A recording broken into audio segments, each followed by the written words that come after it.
Hi guys, today I'm going to show you how to do this easy, sleek chignon bun for medium to long hair. Start by popping the hair into a ponytail about ear height. Then I'm going to add a clear elastic band about 1/3 of the way down from the top. Divide those ends in half and we're going to twist them both in the same direction. Keep twisting till you get to the end. And then we're just going to roll that little elastic band underneath so it touches the top one and bring those ends up together at the top of the head and secure with another band.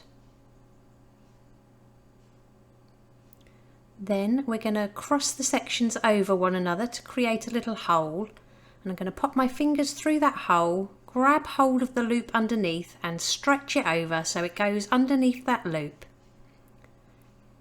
Then pin the top with a couple of bobby pins, and for the bottom we're just going to push this towards the nape of the neck and again secure all the way around the bottom with as many pins as needed. I've added a little bit of spray wax to help control any flyaways. And it really is that easy. Here's the finished look. If you liked it, please give it a thumbs up and don't forget to subscribe for more tutorials.